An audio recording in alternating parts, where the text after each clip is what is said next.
48 nations arrived for this historic tournament with dreams of glory. Now, after weeks of intense battles, only 4 are left standing. This creates a historical anomaly. For the first time ever, the final 4 teams perfectly match the top 4 FIFA-ranked teams in the world: 1, 2, 3, and 4. That gives us a semi-final field of France, Argentina, Spain, and England. The rankings have held firm through every knockout round. This balance shows up in the betting odds. While France holds a narrow edge over Spain, the England versus Argentina match is a statistical dead heat. At -114 to -106, the model sees zero meaningful gap between the two sides. When tactical parity is this absolute, formations and systems often cancel each other out. In this gridlock, the matches are decided by something less tangible: the immense pressure of the past and the specific, unbreakable willpower of the players stepping onto the pitch. This dynamic will be on full display in Atlanta for the clash between England and Argentina. England enters the stadium carrying a 60-year championship drought. It is a psychological burden that has historically caused their most talented squads to falter in high-pressure moments. Their last and only World Cup victory came in 1966. For 6 decades, every semifinal appearance has ended in the same narrative of nearly or not quite. But in 2026, the English squad is operating behind a new variable: the individual dominance of Jude Bellingham. Bellingham has recorded the highest clutch time metrics of any player in the knockout stage.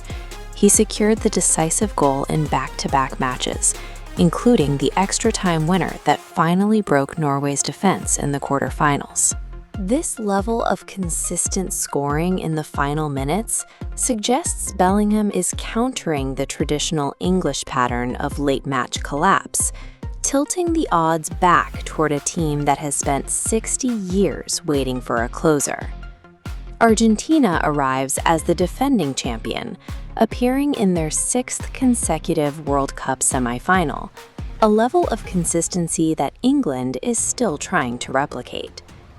Driving this team is the reality that 39-year-old Lionel Messi is playing his final World Cup matches.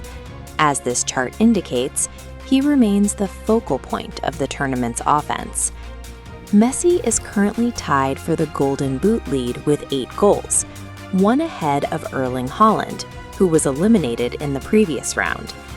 His only remaining rival for the scoring title is Kylian Mbappe on the other side of the bracket, creating a secondary race for the Golden Boot that will play out across both semifinals.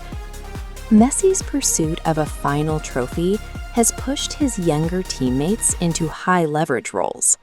We saw this in the quarterfinal, where Julian Alvarez delivered a 112th-minute strike to secure the win over Switzerland.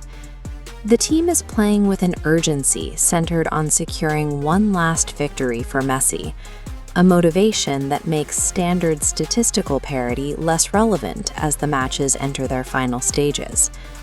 On paper, these 4 teams are equal, but the historical context suggests 2 very different paths. The England-Argentina semifinal represents the ultimate test of these narratives, the emergence of Bellingham against the final tournament of Messi.